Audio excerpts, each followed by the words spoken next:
Han Sol-Lee walked slowly down the hallway of the Confederation's central building.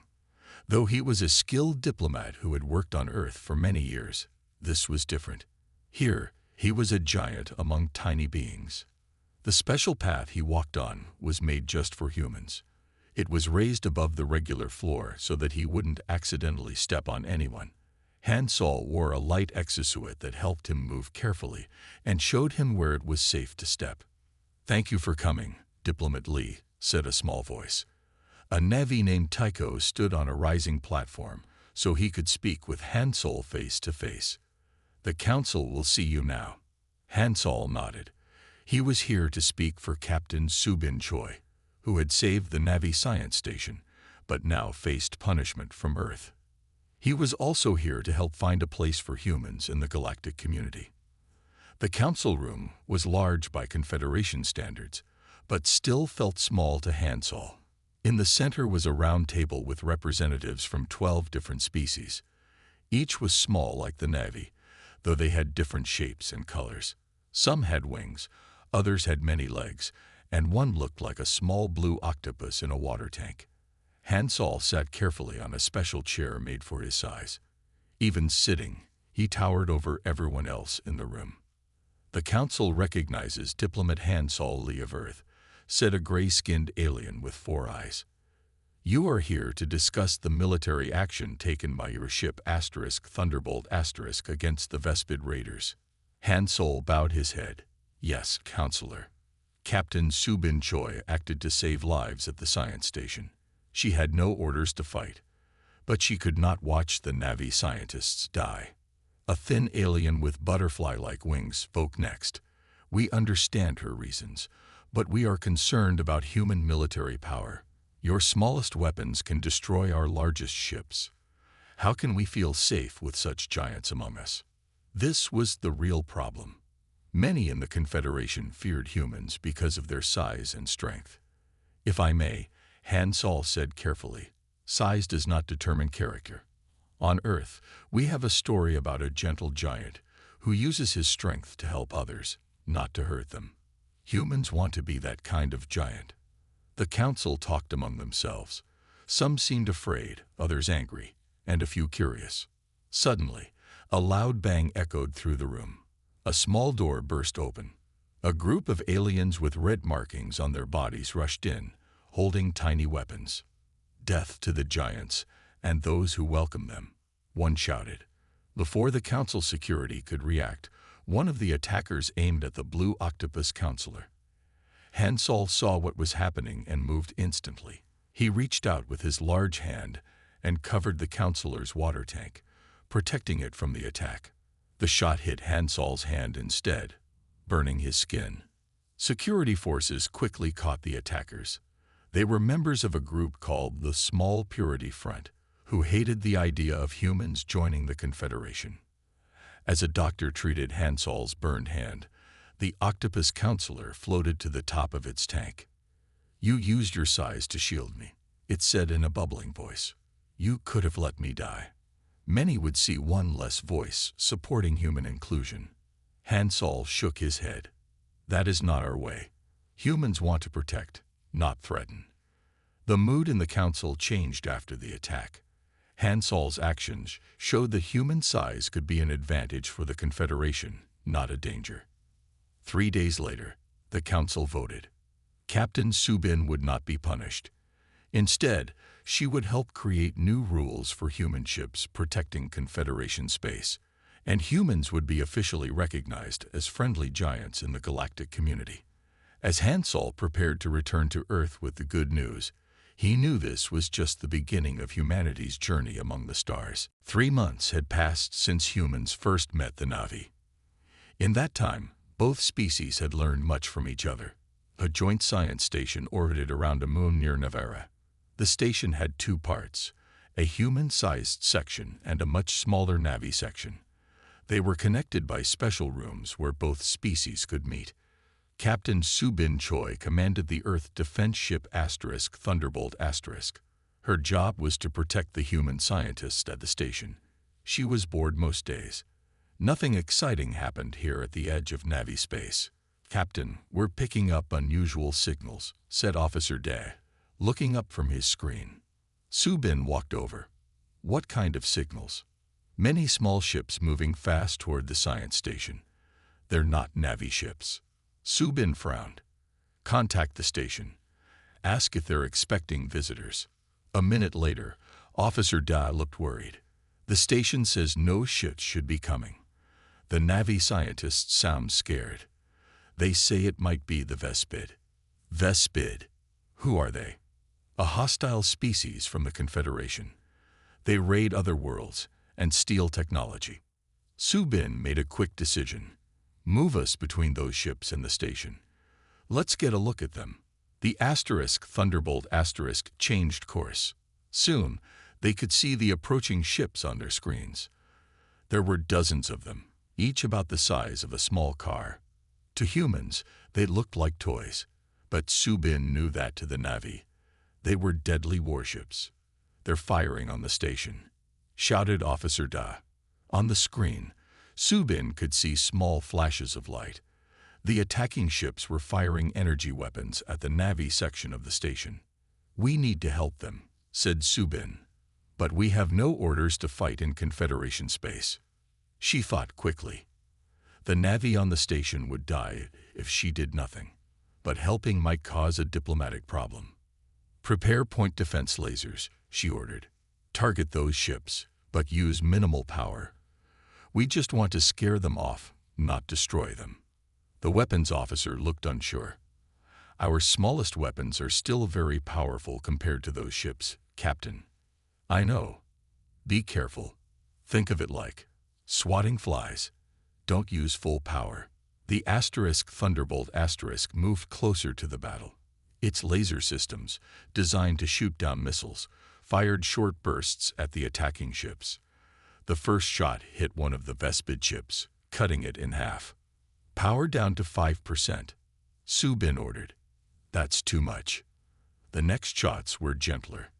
They didn't destroy the Vespid ships, but damaged their engines and weapons. The small attackers scattered, surprised by the giant ship that had joined the fight. Within minutes, the battle was over.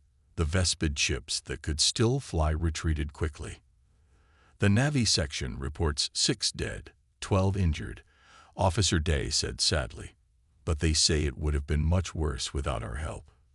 Subin nodded, but she felt worried. "Send a message to Earth Command. Tell them what happened.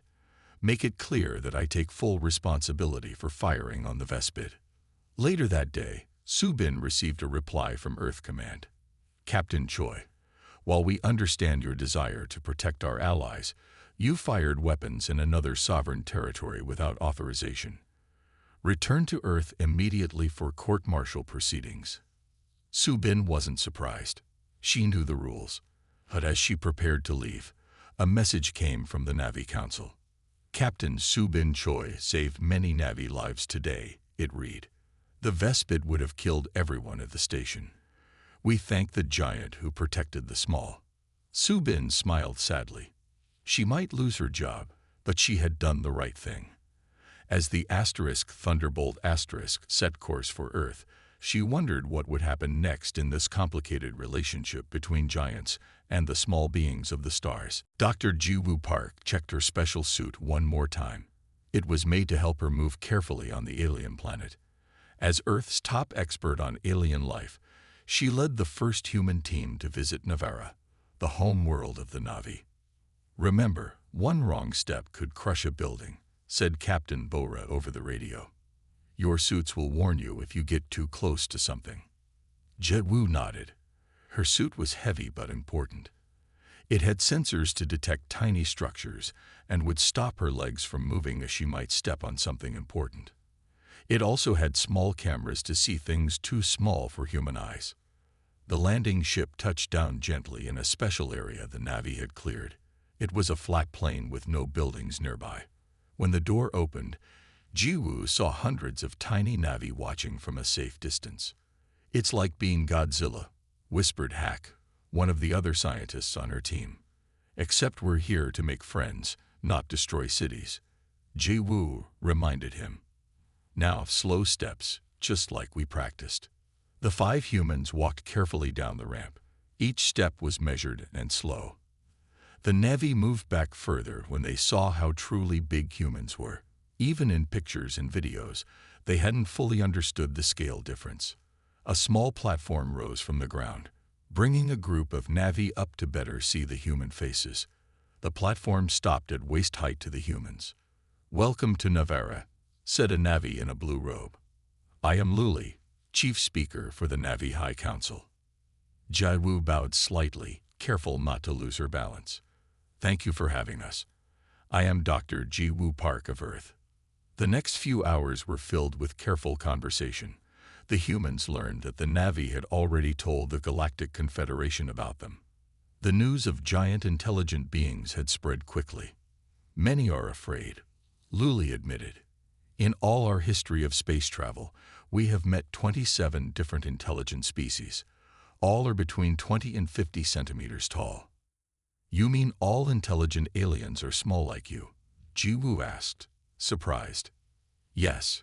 Some have wings, some have many legs, some live in water. But all are small. You humans are the first giants we have ever found." Hack leaned forward carefully. "But why? Why would intelligence only develop in small beings?" A different Navi, introduced as their top scientist, answered. "We think it is about energy. Small brains need less food. Our worlds have less food than Earth. Maybe only small beings could get enough food to develop big brains on our worlds." Jaiwu thought about this. It made some sense. Earth was rich in plant and animal life compared to many planets. "We have brought pictures and videos of Earth," Jiwoo said. "Would you like to see them?" The Navi were very interested.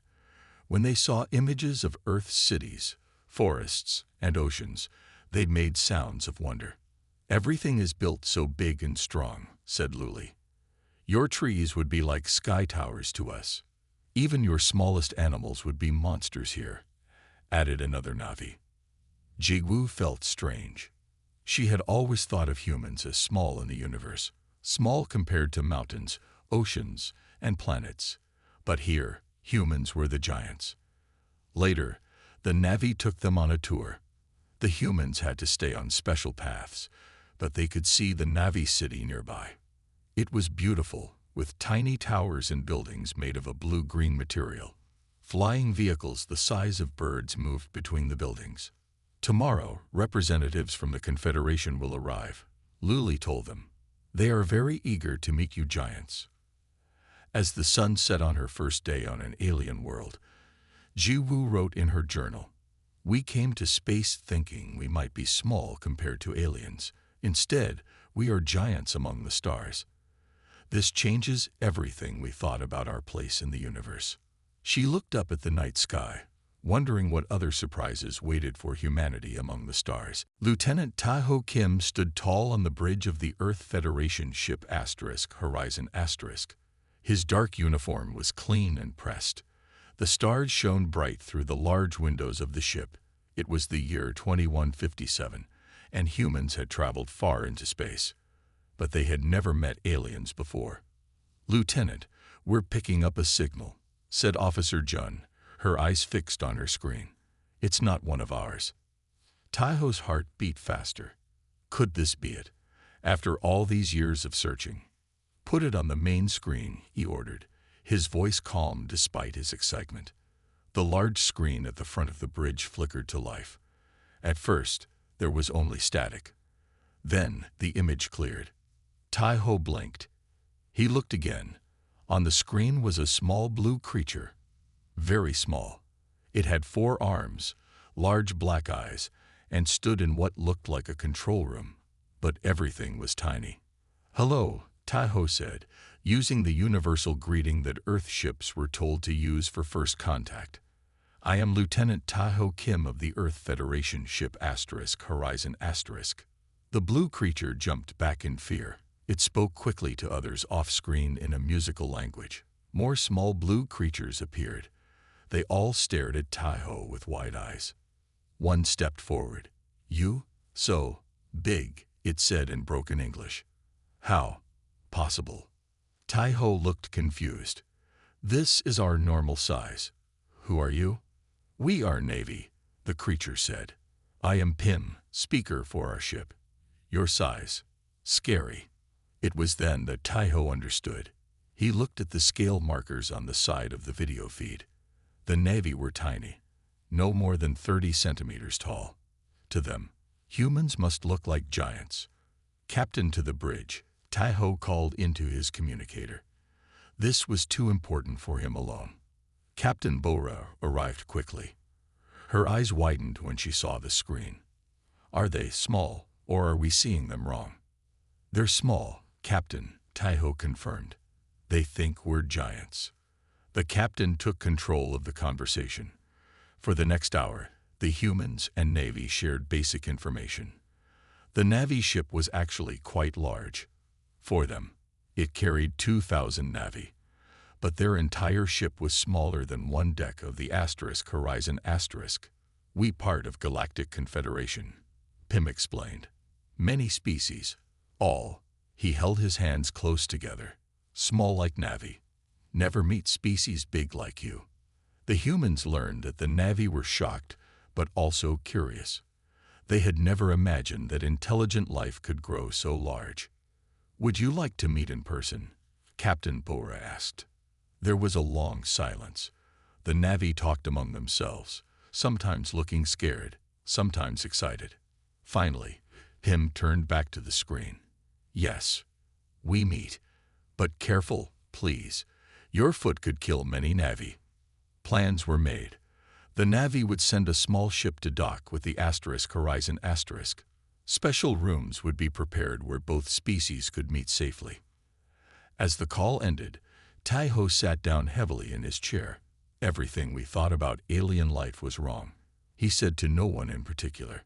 We always pictured them as our size or bigger. But we're the giants, Captain Bora said, her voice filled with wonder. Think what this means, Lieutenant. We must be very careful, very gentle. Taiho nodded. He thought about Earth history, about what happened when powerful groups met weaker ones. It often ended badly for the weaker group. We need to show them we come in peace, he said firmly. That our size doesn't make us dangerous. The captain placed a hand on his shoulder. That's why you'll lead the welcome team, Lieutenant Kim. Your gentle approach is exactly what we need. Taiho stood a little straighter. Tomorrow, he would meet beings from another world. Tiny beings who saw humans as giants from their nightmares. Somehow, he needed to show them that humans could be gentle giants. As he left the bridge to prepare, he wondered what other surprises waited for humanity among the stars. Dr. Seo Jin Yoon walked through the large cargo bay of the human ship Mercy *. All around her, small aliens moved about. Some sat in tiny houses built just for them. Others stood in lines for food and medicine. The cargo bay, once used to carry goods, now held over 10,000 refugees from planets attacked by the Vespid. How are the new arrivals settling in? Seo Jin asked her assistant, a Navi named Maiko who rode on a hovering platform beside her. They are afraid, Maiko said. The Baleen people have never seen humans before. To them, you are terrifying. Seo Jin nodded sadly. This was a common problem. After the Vespid attacks, millions of refugees needed safe places to go. The Confederation didn't have enough ships or space stations to hold them all, so they asked humans to help. Earth converted 20 cargo ships into refugee centers. Each ship could hold many more small aliens than any Confederation ship, but living inside structures built by giants was scary for many refugees. Let's visit the Baleen section, Seo Jin said. I want them to see that humans are here to help. As they approached the area where the newest refugees lived, Seo Jin saw small blue aliens hiding in their temporary homes. They peeked out with large, frightened eyes. Seo Jin sat down on the floor, trying to look less tall. She spoke through her translator. Hello, I am Dr. Seo Jin. I know I am very big to you, but I promise I am here to help. A small Baleen stepped forward. Our children are sick. We do not trust giant medicine. Seo Jin heard this worry from many refugees. Human medical tools were made for human bodies. Using them on tiny aliens was difficult and scary. I understand, Co Jin said. That's why we're making new tools. She showed them a medical kit designed just for small species. It had tiny instruments that human doctors controlled with special gloves. This way, human doctors could treat small patients without scaring them. The next day, Co Jin was in her office when Maiko rushed in. Doctor, we have a problem. Many refugees are getting sick. It's spreading fast. Tests showed a new virus was moving through the refugee ship. It didn't affect humans, but it made many small species very ill. We need to separate the sick from the healthy, Co Jin ordered, and develop a treatment quickly. But there was a problem. The human medical equipment was too big to see the tiny virus clearly, and there weren't enough Confederation doctors with the right skills to help. Co Jin had an idea. She contacted Yi Jin Quan at Interstellar Trading. We need very small medical tools that human doctors can use, she explained. Can you make them? Within days, Yi Jin's company delivered new medical tools. They combined human technology with Confederation designs. Human doctors could now see and treat the tiny virus. Working day and night, Co Jin and her team created a medicine for the sick refugees, but many still refused to take it, afraid of anything made by giants. I have an idea, Maiko said. She asked Co Jin to take the medicine first, while the refugees watched. But it won't do anything to me, Co Jin said. The virus doesn't affect humans. They don't know that, Maiko explained. They just need to see that you trust it. Co Jin agreed. In front of hundreds of small aliens, she took a dose of the medicine. Then the Confederation doctors took it too. Finally, the refugees agreed to be treated. Within a week, the sickness was under control. News of the success spread to other refugee ships. More and more refugees started to trust the human doctors. As Co Jin made her daily rounds, she saw that the Beline children no longer hid when she walked by. Some even waved to her. They're calling you something in their language, Maiko told her. It means gentle mountain. Co Jin smiled. It was a good name for a human among the stars. Large and strong, but also kind and protective. Admiral Minho Park stood on the bridge of the Earth, ship Guardian *. Outside the view screen, he could see the other 9 ships of the human defense fleet. They were big, powerful ships by human standards. By Confederation standards, they were enormous. Admiral, we're getting reports of Vespid ships attacking the Zeta sector, said Officer Jin, looking up from her screen. Over 100 ships. Minho frowned. The Vespid had been quiet since Captain Subin drove them away from the science station months ago. Now they were back, and in much greater numbers. Send a message to Confederation Command, Minho ordered. Tell them we are ready to help. The reply came quickly. Human ships may observe only. Do not engage unless Vespid directly attack human assets. Minho was frustrated. The Confederation still didn't fully trust humans with their powerful weapons. They had strict rules about when human ships could fight. Set course for Zeta sector, Minho ordered. At least we can watch and report back. When they arrived, the battle was already bad. The Vespid ships, though small to humans, were fast and had strong weapons. They fired on Confederation ships and space stations without mercy. They're heading for the Navara system, Officer Jin reported. Straight for the Navi homeworld. Minho thought quickly. Navara had many humans living there now, working with the Navi. That meant he could help if the Vespid attacked there. All ships, move to Navara, he ordered. Maximum speed. They arrived just as the Vespid fleet reached Navara. Hundreds of small ships filled the space around the planet. The few Navi defense ships were quickly destroyed. Admiral, we're getting calls for help from the human quarter in the capital city, said Officer Jin. The Vespid are landing troops. That counts as attacking human assets, Minho said. We can engage now. But another message came from Confederation Command. Do not engage. We fear human weapons will cause too much damage to Navarra. Stand by for further orders. Minho hit the table with his fist. There won't be a Navarra left to damage if we don't act now. He looked at the screen showing the planet. He could see fires in the capital city. The Vespid were destroying everything. Sir, said Officer Jin quietly, there's an old Navi prophecy about humans. They call us giants of destruction, but also giants of salvation. They say we would either destroy them or save them. Minho made his decision. All ships target Vespid vessels in orbit. Use minimum power, point defense systems only. The human ships fired their smallest weapons.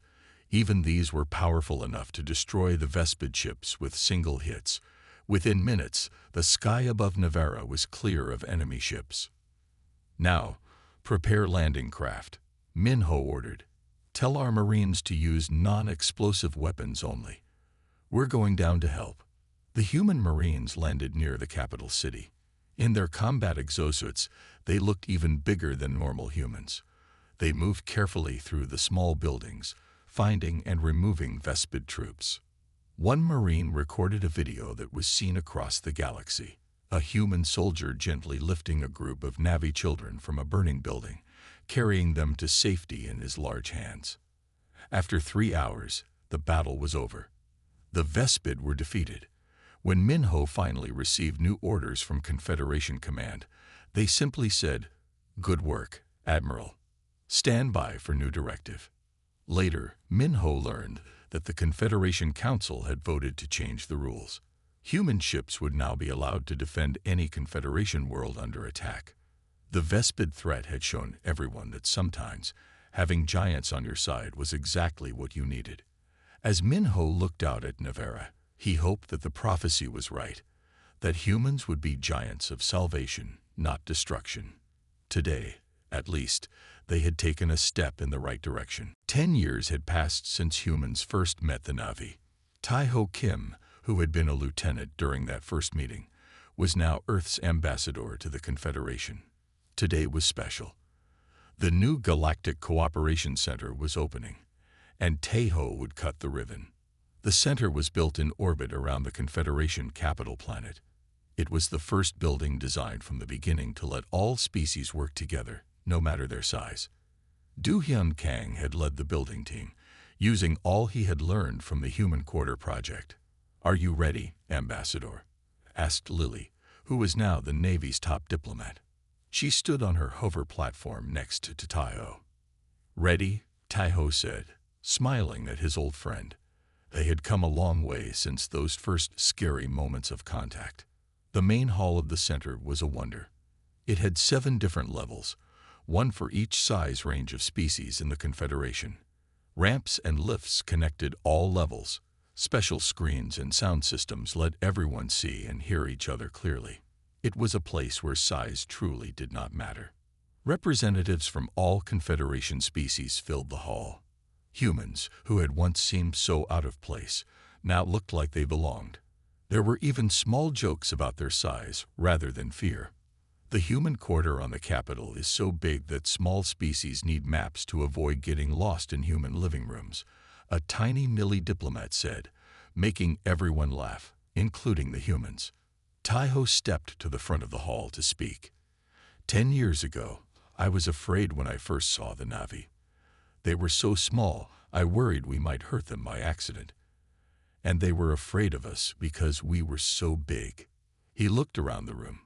But we learned that different sizes bring different strengths. Humans can build big things quickly. Smaller species can create tiny, detailed work that we find impossible. When we work together, we achieve more than any one species could alone. Tai-Ho raised the special scissors to cut the ribbon. Suddenly, alarms began to sound. "Ambassador," said a human officer, rushing in. "We've detected a ship approaching. It's enormous, bigger than anything we've ever seen." On the main screen, an image appeared. A massive ship was moving toward the Confederation border. It was at least 4 times larger than the biggest human vessels. "We're receiving a message," the officer said. The screen changed to show an alien. It looked somewhat like a human, but was clearly much larger. Its voice was deep and rumbling, as it spoke in broken Confederation standard language. "Greetings, small ones. We are the Titans. We seek peaceful contact with your worlds." The hall was silent. For the first time, humans saw beings that made them feel small. The Titan continued, "We detected your signals. We are surprised to find intelligent life so tiny. We will send representatives to meet you. Please prepare suitable accommodations for our size." As the transmission ended, everyone turned to look at the humans. For 10 years, they had been the giants of the Confederation. Now, they were medium-sized at best. Lily looked up at Taiho. "What do we do? They're even bigger than you." Taiho thought for a moment, then smiled. "We do what you did for us. We welcome them, show them how to move carefully around smaller beings, and help them find their place among us." He turned to the crowd. Who better to teach giants how to live with small species than those who learned it themselves? Humans will help the Titans adjust, just as you helped us. As plans began for meeting the Titans, Taiho looked out at the stars. The universe was full of life in all sizes. No species was truly small or truly giant. It all depended on your perspective. What mattered wasn't size at all, but how you used whatever size you had to help others. He cut the ribbon to open the center, wondering what new adventures awaited humanity among the stars. No longer the largest species, but perhaps the best prepared to bridge the gap between the very large and the very small. Du Hyun Kang looked at the plans on his tablet.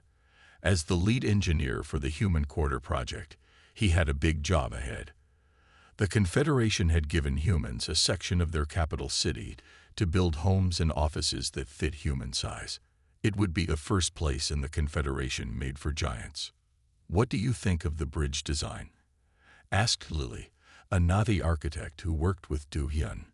She stood on a special platform that moved around his workspace so they could see eye to eye. Du Hyun zoomed in on the bridge that would connect the Human Quarter to the main city. "It needs 2 levels, one for humans on top, and one for smaller species below. That way, no one gets stepped on." Lily nodded. "Good idea. Safety is most important." It had been 2 months since humans were officially welcomed into the Confederation. Now they needed a place to live and work on the capital planet. But building for 2 very different sizes was hard. Du Hyun and his team worked long hours. They made special doors that had both human-sized and small-sized openings. They built meeting rooms with platforms that could rise up so small aliens could sit at the same table as humans. They even made special transport tubes that could carry both sizes safely. One morning, Du Hyun arrived at the construction site to find a message painted on the wall. "Giants, go home." "It's the small purity front again," said Barry, another human engineer. "They don't want us here." Du Hyun frowned. "We need better security." But the next day was worse. A small bomb damaged one of the main support beams. No one was hurt, but work had to stop until it was fixed. "We can't let them win," Du Hyun told his team. "This project is too important." That night, Du Hyun couldn't sleep. He walked to a viewing area that looked over the city.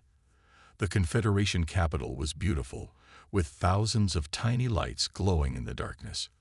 From here, it looked like a model city, something a child might build with toys. "It's pretty, isn't it?" said a small voice. Du Hyun looked down to see Lily on her hover platform. "Yes, it is," he agreed. "But some people don't want us to be part of it." Lily was quiet for a moment. "Did you know that when Navi first joined the Confederation, some thought we were too tall? We are among the tallest of the small species." Du Hyun was surprised. "Really? But you're tiny to us." "Yes, it's all about perspective. To the Millie people, who are only 5 centimeters tall, we Navy are giants too." Du Hyun thought about this. "So everyone is a giant to someone else." "Exactly," said Lily. "And that gave me an idea for our project." The next day, Lily showed Du Hyun her new plans. Instead of separate areas for different sizes, she suggested shared spaces with different levels. Humans would walk on the top level, middle-sized species like the Navi on the middle level, and the smallest species on the bottom level. But all levels would be open so everyone could see and talk to each other. It's like a forest, Lily explained. Big trees, medium bushes, and small plants all living together. Do-hyun loved the idea. They worked day and night to change the plans. When the small Purity Front attacked again, breaking windows and damaging equipment, they kept working. 3 months later, the human quarter was finished. It was like nothing ever built before, a place where beings of all sizes could live and work together. The opening day ceremony was attended by representatives from all Confederation species. As Do-hyun cut the ribbon to officially open the human quarter, he looked down at Lily standing proudly on her platform. "We did it," he said.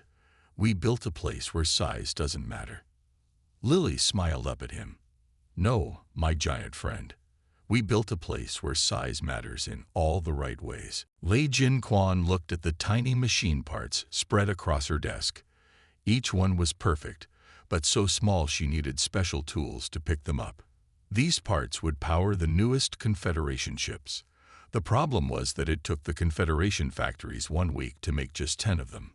"I think we can help with this," Yi Jin said to the Navy trade official sitting on a platform next to her desk. The official, named Pax, looked doubtful. "These require very exact work, very small hands." Yi Jin smiled, "or very precise machines controlled by big hands." 6 months ago, Yi Jin had left her job at a big Earth company to start something new, Quan Interstellar Trading. She saw a chance to help both humans and the Confederation. Humans could make things quickly that took small species a long time to build. "Let me show you something," Yi Jin said. She led Pax to her workshop. Inside were 20 human engineers working at special stations. Each wore magnifying glasses and controlled tiny robot arms. "Watch," Yi Jin said. She nodded to one engineer, who began working. His large hands moved controls that made the small robot arms pick up and put together the tiny parts. In just 5 minutes, he finished one complete unit. "That's impossible," Pax said, his large eyes even wider than usual.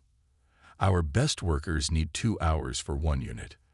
"It's not that we're better," Yi Jin explained. "It's just that our size gives us advantages. Our machines can be bigger and faster. What we call small and precise work is actually huge compared to what you consider small." Pax was impressed. He placed an order for 1,000 units, more than the Confederation factories could make in a year. Word spread quickly. Soon Yi Jin had orders from all over the Confederation. Quan Interstellar Trading grew from 20 employees to 200 in just 3 months. They made everything from ship parts to medical devices. Items that were big and complex for the small species were normal-sized and simple for humans to produce. But not everyone was happy. One day, Yi Jin was called to a special Confederation trade meeting. "Humans are taking jobs from our factories," complained one representative, a green insect-like being. "You make things too fast and too cheap. Our workers can't compete with giants." The room filled with angry voices.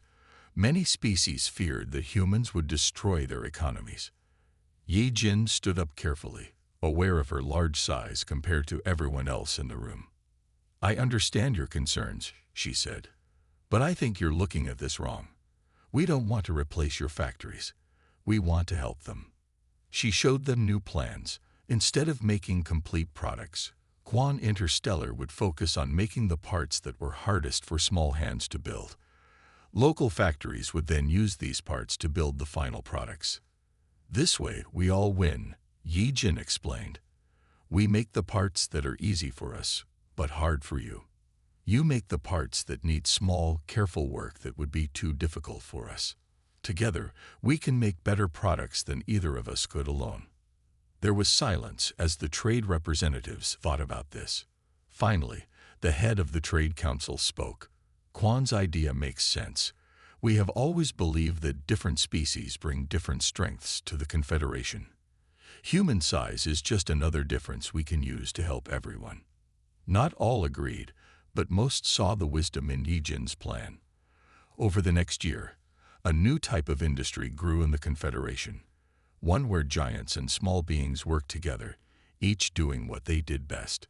As Yi Jin walked through her factory a year later, watching humans and small aliens working side by side, she knew they had started something important. It wasn't just trade. It was proof that differences in size could bring people together instead of pushing them apart.